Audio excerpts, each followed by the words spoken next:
everybody, welcome back to the Microburst 600 side-by-side build. Okay, we've been having a lot of fun with this machine over the last couple years, but it's time to do some major surgery on this guy and start making it better. One of the things I've never been happy about with this whole machine has been this chain drive system here that I came up with. Just having the exposed chain and always running in mud, it just wears out a lot. The bearings in that chain tensioner that I came up with, steady getting full of mud and wearing out. It was just a really bad setup. So what I've always wanted to do is put this whole unit inside of a sealed box and run the chain in some kind of an oil bath. So figured it's finally time to get this thing done. Alright, the other big problem I want to get resolved over the winter season here is this air breather. Now unfortunately, just because the where it's sucking in air on the right hand side, it's always sucking in all the dust that gets kicked up by this rear tire, and it sucks up a lot of dust. So every run I would go out on, the air filter would be completely jammed solid, and unfortunately I think it's been sucking in some dust down to the motor. And because of that, this thing has started to burn oil.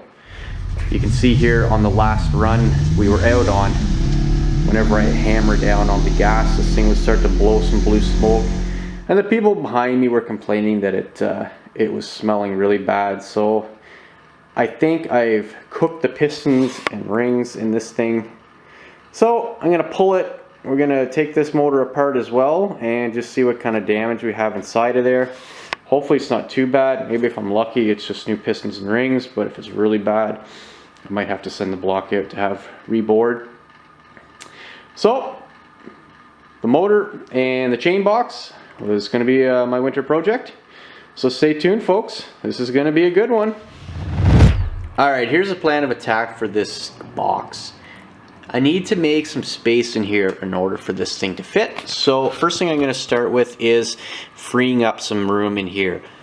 This bracket that previously held the idler, I'm going to cut that out, as well as a chunk of this center cross member here in order to get all the clearance that I need for the input shaft into the Razor transmission. So I'm going to start by cutting all of that out, and then what I'm going to do is start taking some measurements between that shaft and the input in order to get the proper dimensions, and then I'll probably hop on the computer and start designing this thing in SketchUp. Alright, I'm going to try and get through this thing with the reciprocating saw, because I don't want to generate too much heat and damage the powder coating that's on here. So I got a metal blade on. Let's see what happens.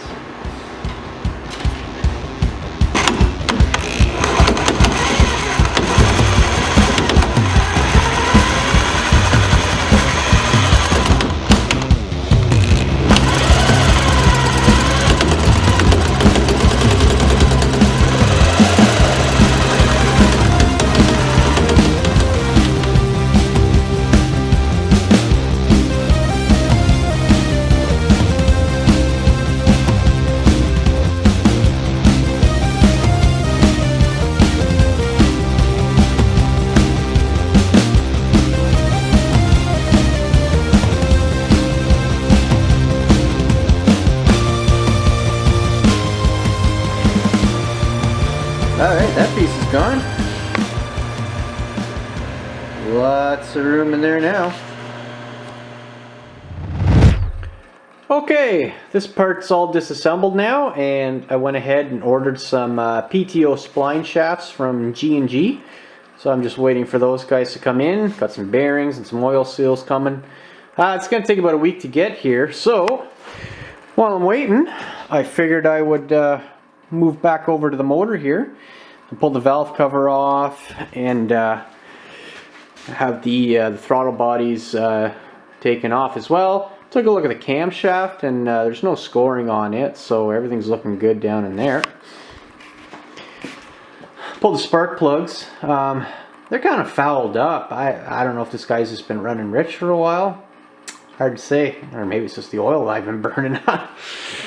Anyway, before I get any further though, I want to grab my compression tester and just see what I have on these cylinders here, just to see what I'm up against. So yeah, let's do that next. Okay, I'm all ready to check compression here. I had to make this adapter because I don't have a fitting on the compression tester small enough. So that's just the end of the spark plug. I kind of hollowed out and then welded it to this pipe extension. Okay, so I'm going to thread that in and then we'll do a compression test. Okay.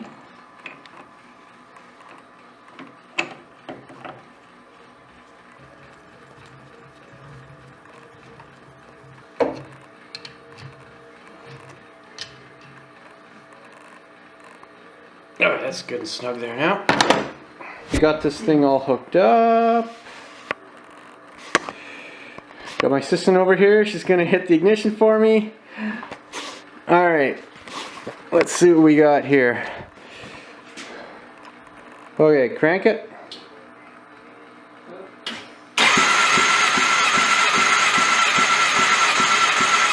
Okay, stop. Jeez, if that's right, 60 pounds? Oh. Alright. Let's check the other ones. That's bad. Unless there's a leak somewhere, but oh my gosh. Okay, that's terrible. Checking the next cylinder here now. Let's see what we got. Hit it. 60 again. Alright, got it. That one's 60 as well. Something weird going on here. Okay, hit it.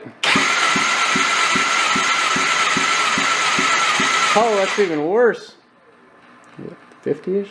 Oh, jeez. Okay, last one here. Let's see what we got. Hit it. 60 again. Alright, got it. That's sitting at 60 as well.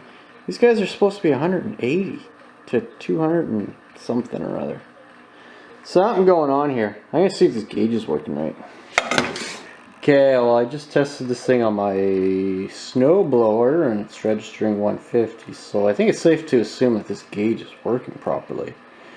So if that's the case, man, this motor's in rough shape.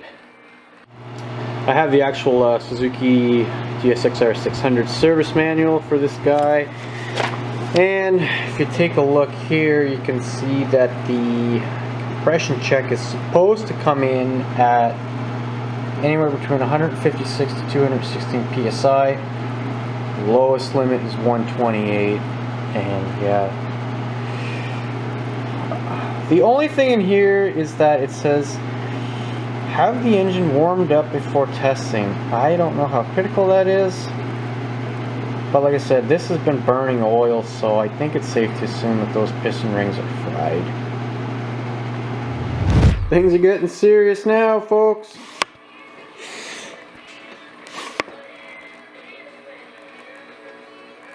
Okay, just finished loosening off the last of the head bolts there.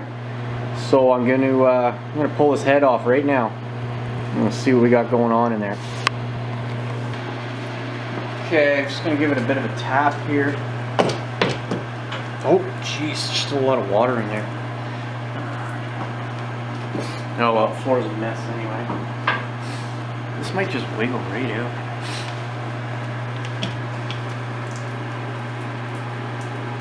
Nice, gentle. Alright, there we go. Here we got it. Alright. Oh, Jesus, it's gonna be messy.